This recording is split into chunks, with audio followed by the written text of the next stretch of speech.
नमस्कार दोस्तों, मेरा नाम है अमृता झा। मैं यहाँ हैम्बर्ग जर्मनी में रहती हूँ। मैं मधुबनी बिहार से हूँ और आज मैं आपको बताने वाली हूँ कि हमारा एजुकेशन सिस्टम और यहाँ के एजुकेशन सिस्टम में क्या फ़र्क है। मैंने यहाँ पे एमबीए किया है 2 साल का और उसके दौरान मैंने ये चीज़ ऑब्ज़र्व करी कि कैसे हमारा एजुकेशन सिस्टम और यहाँ का एजुकेशन सिस्टम अलग है। सबसे इम्पॉर्टेंट बात जो मैंने यहाँ पे देखा है वो है कि आप यहाँ पे सिर्फ पढ़ाई को इतना इम्पोर्टेंस नहीं देते हैं कि कोई पढ़ाई में अच्छा है तो सब कुछ है। यहाँ पे ओवरऑल डेवलपमेंट भी बहुत उतना ही ज़रूरी होता है। तो ऐसा नहीं है कि सिर्फ पढ़ाई पे फोकस किया जाए जैसे मोस्टली हम लोगों ने फेस किया है या हमारे वहाँ पे ऐसा होता है। यहाँ पे पढ़ाई के साथ साथ एक्स्ट्रा करिकुलर एक्टिविटीज़, बच्चे का पर्सनल इंटरेस्ट उस पे भी उतना ही ध्यान दिया जाता है जितना कि पढ़ाई पे ध्यान दिया जाता है। इसी इसीलिए यहाँ पे 3 तरह के स्कूल्स होते हैं, होकशूले, रियालशूले और जिम्नाजियम। बच्चों के एबिलिटीज़ के अकॉर्डिंग उन्हें उन स्कूलों में भेजा जाता है। होकशूले में होता है कि जो बच्चा ज़्यादा अच्छा नहीं कर पाता तो वो होकशूले में जाता है, जो बच्चा उससे थोड़ा बेटर करता है वो रियालशूले में जाता है और जो बच्चा बहुत ही अच्छा है, बहुत ही इंटेलिजेंट है, उसको जिम्नाजियम में भेजते हैं और जो जिम्नाजियम में बच्चे जाते हैं वही जाके आगे यूनिवर्सिटीज़ में पढ़ सकते हैं।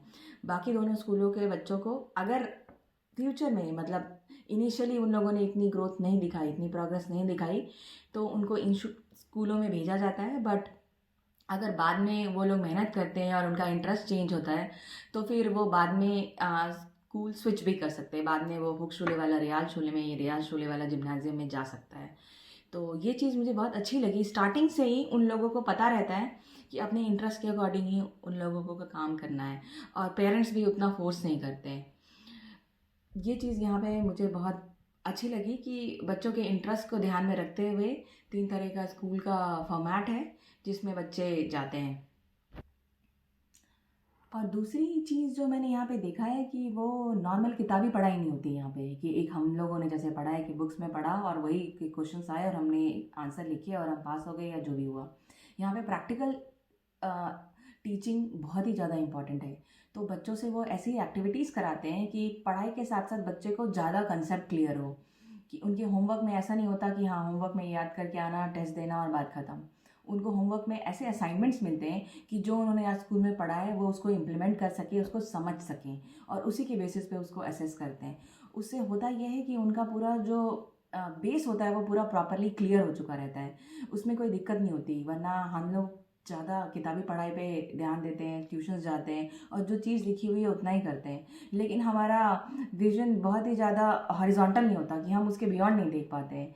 तो अगर हम यहाँ पे जो असाइनमेंट्स मिलते हैं उसमें हमें लिखता है कि बचपन से ही उन लोगों को इस तरह से असाइनमेंट्स मिलते हैं कि वो थोड़ा ज़्यादा मतलब उन लोगों का विजन थोड़ा ज़्यादा वाइड होता है, वो अगल बगल की चीज़ें भी यही असाइनमेंट्स करते करते सीख जाते हैं। और जो तीसरी चीज़ मैंने नोटिस की वो असेसमेंट। हमारे वहाँ पे जैसे हम एग्ज़ाम देते हैं और एक क्वेश्चन आता है, आंसर लिखते हैं, ख़त्म। यहाँ पे ऐसा नहीं होता। यहाँ पे आप बुक खोल के भी एग्ज़ाम लिख सकते हैं। मैंने अपने एमबीए में 1-2 सब्जेक्ट्स ऐसे थे जिसमें मैं अपनी सारी किताबें लेके जा सकती थी और उससे एग्ज़ाम्स दे सकती थी। बस यही नहीं होता कि आप जो पढ़ा वो लिखो, मतलब क्वेश्चंस भी ऐसे नहीं आते कि हाँ स्ट्रेट फॉरवर्ड क्वेश्चंस और स्ट्रेट फॉरवर्ड आंसर लिखना रहता है। उसमें आपको ज़्यादा जोर लगाना पड़ता है कि जो आपने क्लास में सीखा है वो सिर्फ बुक तक लिमिटेशन नहीं होनी चाहिए, आपकी खुद की इमेजिनेशन, आपकी खुद की क्रिएटिविटी। और इसमें कुछ सही गलत नहीं होता, इसमें ज़्यादातर नज़रिया देखा जाता है कि मतलब बच्चे का नज़रिया क्या है। और ये मैं अपने एमबीए के लेवल पे ही नहीं बता रही हूँ, स्कूलों में भी ऐसे ही होता है कि उनको बहुत तरह के असाइनमेंट्स मिलते हैं जिससे उसी के बेसिस पे वो उनको असेस करते हैं और कुछ सही गलत नहीं होता, बच्चे का अपना पॉइंट ऑफ व्यू होता है, उसके बेसिस पे उनको असेस किया जाता है। और जो चौथी चीज़ मैंने यहाँ पे देखा वो है टीम बिल्डिंग, कि आप एक दूसरे के साथ आपस में मिलके कैसे काम कर रहे हैं और आप अपना काम कैसे डिवाइड कर रहे हैं, उसको प्रॉपर डेडलाइन को आप कैसे मीट कर रहे हैं और उसके बाद आपका कलेक्टिव जो प्रोजेक्ट है वो कैसे आ रहा है, वो भी बहुत इंपॉर्टेंट है। क्योंकि आगे जाके हम सबको एक बड़े से टीम में ही काम करना रहता है, घर में भी हम एज अ टीम ही रहते हैं। तो ये चीज़ उनमें इम्बाइब करना बच्चों में उतना ही ज़रूरी रहता है कि आप एक दूसरे के साथ मिल के कैसा काम करते हैं। तो अगर आपको ज़िंदगी में आगे बढ़ना है तो वो बचपन से ही ऐसा उसमें क्वालिटीज़ डालते हैं और उनको एक साथ काम करने की आदत पड़ जाती है कि बाद में उनको कोई दिक्कत ही नहीं होती।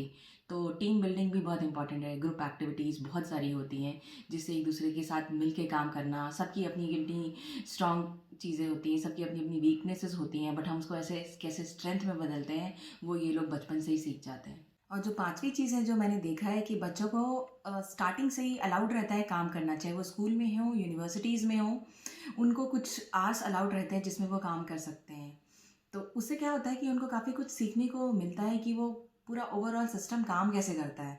तो स्कूल के बच्चे को अलाउड रहता है जैसे पेपर दे के आना, जैसे मैकडॉनल्ड्स में काम कर सकते हैं, बर्गर किंग में काम कर सकते हैं और क्लीनिंग वगैरह में काम कर सकते हैं। उससे वो क्या होता है, उनको उनको सीखने को भी मिलता है काफ़ी कुछ, वो देखते हैं कि दुनिया चलती कैसे है। और प्लस आगे बड़े हो गए, सपोज़ करिए उन्होंने यूनिवर्सिटी में कर दिया, कुछ बड़ी कंपनी जॉइन कर लिया, तो ऐसा नहीं लगता कि हाँ, हम ही सबसे बड़े हैं, हम यहाँ काम करते हैं।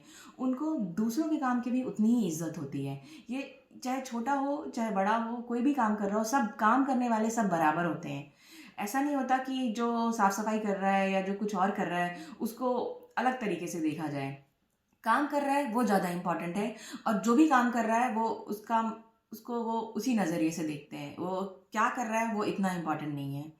तो ये चीज़ मुझे बहुत अच्छी लगी। उससे क्या होता है कि बच्चों को पैसों की महत्व भी समझ में आती है। वो खुद से काम करके कमाते हैं कि क्या वैल्यू है, जो कि हमारे वहाँ पे सिर्फ़ जब तक बच्चा खुद ना कमाए, माँ-बाप ही पैसे खर्च करते हैं और उनको इतनी वैल्यू भी नहीं दे रहती मोस्टली।